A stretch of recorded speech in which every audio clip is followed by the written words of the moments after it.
Professor. So on the second segment, we are mainly discussing on training, data governance, and also the future. So my question is, the new guidelines also include data breach notification requirements. So how important is internal training and also staff awareness in preventing data breaches? Okay, specifically if you are talking about DPO, yes, you are right in saying that the guidelines issued recently requires DPO to be trained. In fact, if I may refer to paragraph 5.2 of the guideline, it says data controller or data processor must ensure that the appointed data protection officer is able to adequately carry out their tasks. So I think the keywords are, or the keyword is able to adequately carry out their tasks. And then if you look at paragraph 5.7 of the guideline, data controller or data processor must ensure that appointed data protection officer has sufficient training and skill to carry out duties as data protection officer efficiently, and specifically it says by attending the relevant courses or training program. So it explicitly mentioned in the guideline that you have to train your DPO, and the whole idea is that to enable them to perform their duties efficiently and effectively. And to answer your question in relations to data breach, I've seen cases of data breaches either here, Malaysia, or Indonesia, and in other parts of the world. It is very, very important or crucial for companies to be able to, first, of course, to address the breach, to what should I say, to sort of manage the crisis, because data breach is basically is a crisis. You have to be able to manage the crisis, and secondly, it is also important for the company to convey the right message to the general public, and DPO can play this crucial role, basically to coordinate the teams in addressing the breach, as well as to respond to the media or to supply information to the media in relation to the data breach. So I've seen so many cases, but I mean, there are lessons learned. You have to have someone that can basically coordinate the effort to address or to mitigate the risk, as well as to communicate to the general public. So that's why DPO is very, very crucial. And of course, to notify the regulator because of the requirement of data breach, notification. DPO has a role to play in terms of notifying the regulator.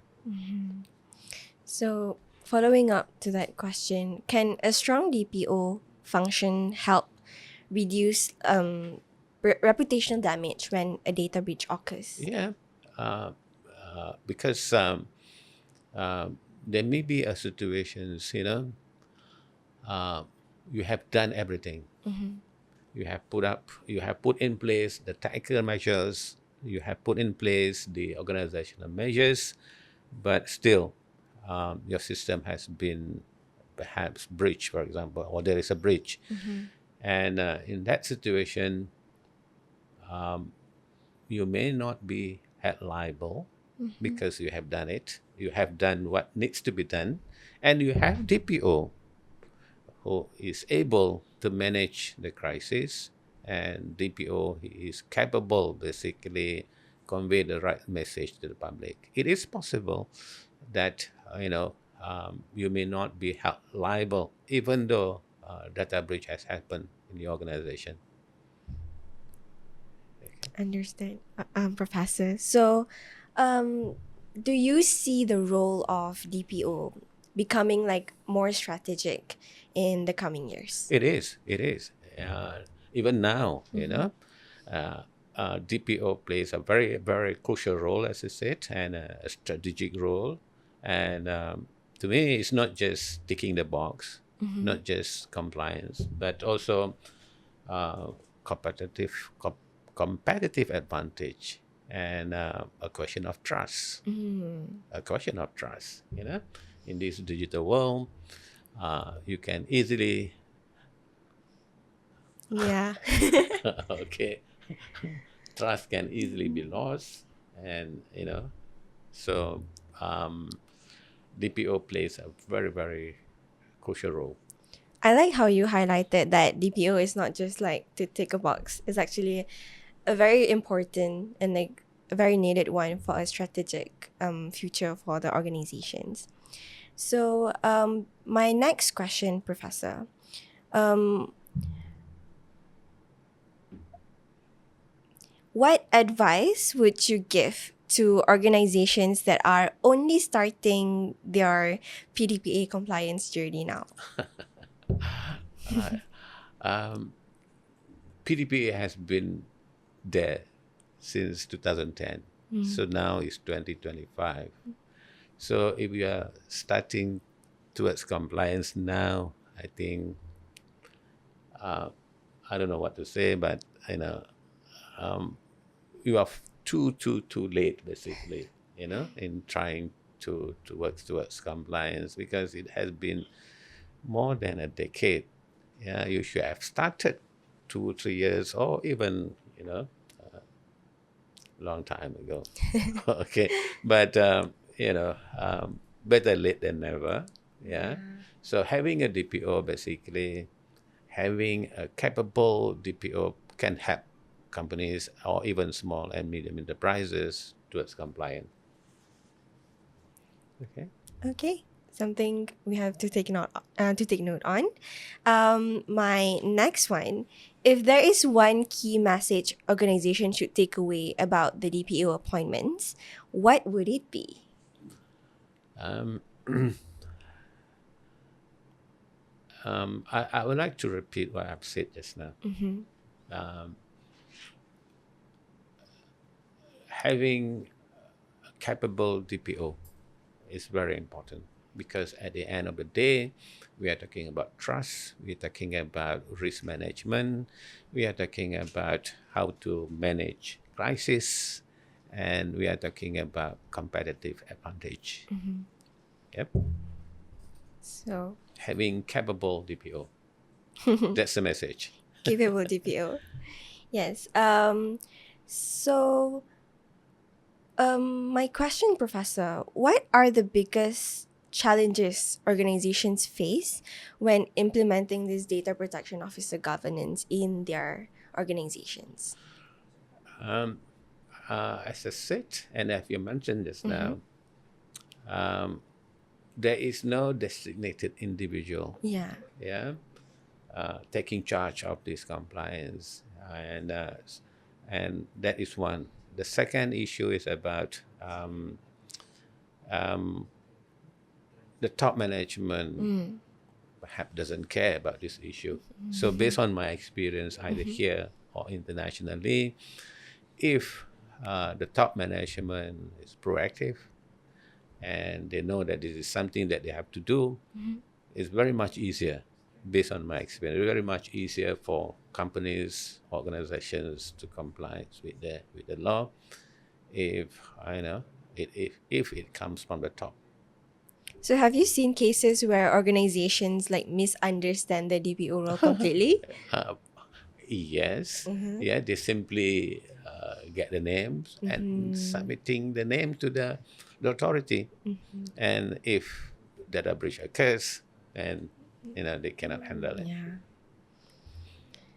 Okay, so my two last questions on this segment. So the first one, for multinational companies, Okay. how should global data protection officer like structures be aligned with the Malaysian requirements? Um, um, for multinational companies, this DPO is not new to them. Yeah, they even have regional chief privacy officer, or they even have um, what they call it, chief privacy officer. So it's nothing new to them. So having to comply with the Malaysian law shouldn't be an issue to multinational companies. My concern is, of course, companies within Malaysia and small and medium enterprises, but fall under this category, meaning that they have to appoint DPO. It's mandated for them to appoint DPO, and having incapable or untrained DPO or is an issue now. Yeah. So, like, basing on that, what are some of like common early like mistakes organizations, for example, that you said like within Malaysia, like should avoid when appointing a DPO? Again, you have to be able to assess the capability of your DPO, because it's mentioned in the guideline. It is your duty. It is the duty of the data controllers and data processors to ensure that the DPOs are capable to perform their tasks and duties. Yeah, so it's specifically mentioned. Basically, if you simply appoint someone without any knowledge, on data protection, without any knowledge on DPIA, because I know DPIA is new in Malaysia and in this part of the world, and this is one of the perhaps issues concerning Malaysian companies. So we have to avoid that. We have to be able to assess the capability of DPO before making any decision to appoint someone. I think that's a very important and very significant Because point. if you look at Section 9 of our PDPA, it requires companies to take practical steps to protect data. And these practical steps comprises of technical as well as organizational measures. And these organizational measures includes the appointment of DPO and training. So basically, if you don't appoint DPO or you are appointing someone who doesn't know about PDPA, doesn't know about DPIA, basically you are in breach of Section 9. Okay? Very important for organization It to is. take note Indeed. of. Indeed. I think like from this like whole conversations, I can really see that data protection officers' role is like evolving into maybe like leadership, alongside like as a compliance officer. Yeah. Okay, Professor. So my next question is, what is exactly the task for a data protection officer? Yeah. If you look at the position in other parts of the world, as well as the position mentioned in the guidelines, yeah, best practice and the guidelines issued by the commissioner in Malaysia. So basically, there are 3 or 4 main tasks of a DPO. First is basically to advise companies, yeah, to comply with the law. Okay. Secondly, to monitor compliance, and thirdly, to assist in conducting the PIA, data protection impact assessment, and fourthly, to become a point of contact between companies or data controller with the regulator, as well as between companies and data subjects. And I would like to focus on monitoring compliance. I think this is very important. Normally, many experts will say monitoring compliance, but it doesn't say how to do that. I mean, in practical terms, what needs to be done by a DPO to monitor compliance. So here it involves requirement to collect information, to identify processing activities, to analyze and check the consequences of the processing activities, inform advice, and issue recommendations. Yeah, and DPIA, as I said just now, is a new thing in Malaysia, and there are not many experts available in the country, I guess. Yeah, because based on my interactions with the industry players, so one of the key roles of a DPO is to be able to assist in conducting DPIA. But of course, first thing first is that what is that a DPIA? What is a DPIA? Yeah. Or what DPIA is? It is basically making assessment on the risk, or making the risk assessment in the context of privacy and data protections. So let's say you are coming up with a new product, yeah. So it affects your customers or your staff members, for example. So there is a there is a risk basically that needs to be mitigated. Yeah. So therefore, you have to do a DPIA, meaning that to assess the risk and try to mitigate the risk, in terms of data and privacy risk. Yeah. So as I mentioned, DPO is supposed to assist organizations to conduct DPIA. So here, specifically what a DPO needs to do is first to assess whether or not to carry out a DPIA. Whether DPIA is mandatory or needs to be done. Secondly, what methodology to follow when carrying out a DPIA. Thirdly, whether to carry out DPIA in-house or through outsourcing. So that assessment or that needs to be done by the DPO. And what safeguard to apply to mitigate the risk, and whether the DPIA has been carried out properly. So those are the specific duties of a DPO in relation to DPIA. Professor, what about risk that arises if the DPO lacks direct access to the senior management? That is why around the world, in terms of the best practice as well as the guideline, it says that they have to report to senior management. Ideally, they should report to board of directors, or senior management team. So anything to do with data and data protection, the DPO should report to board or at least senior management. Okay, something for us to bring home and really. Okay, so my last question for this segment, Professor.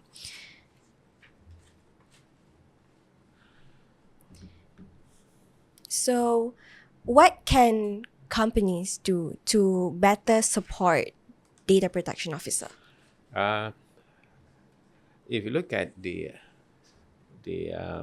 international best practice, so I always refer to international best practice as it, because this is very important. Yeah, it's not new. Yeah, but of course in Malaysia it's new. So we have to support the DPO by allowing or by providing resources, and the term resources is very broad. Resources can be active support by the senior team or senior management or board level, if I may say so. Okay, resources in terms of sufficient time to be given to the DPO to do their works. Financial resources, of course, infrastructure. Yeah.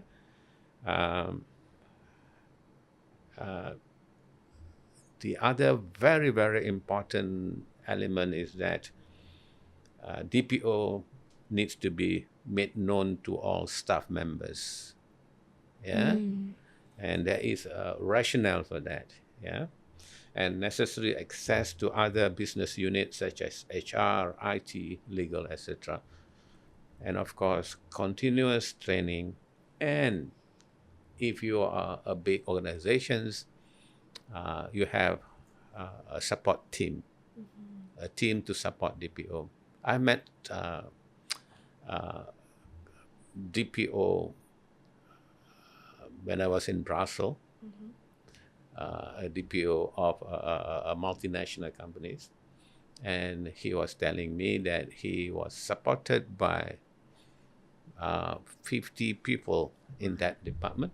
That's possible because, a huge organization, operations operating in different parts of the world. So it is not realistic to have one DPO to handle that kind of organizations. Yeah. Do you think a DPO role is like someone who holds the DPO, right? It's very heavy for them. It depends on the size of the organizations and depends on the complexity of the processing involved. Yeah. And as I said, and as I mentioned just now, if you are a DPO of DPO to a manufacturing company, I think it's quite straightforward. But if you are a DPO of a multinational companies operating in different parts of the world, you have to comply with so complex legislation in different parts of the world. Then it can be very, very challenging. All right. Thank you so much for answering my question about the role of DPO and how it works really in like organizations, especially Malaysia adopting this the DPO role into our organizations. Thank you so much, Professor. Thank you so much, Professor. We really appreciate you here. And for the viewers, stay tuned for the next segment where we will be talking about and DPEX data protection courses. Thank you.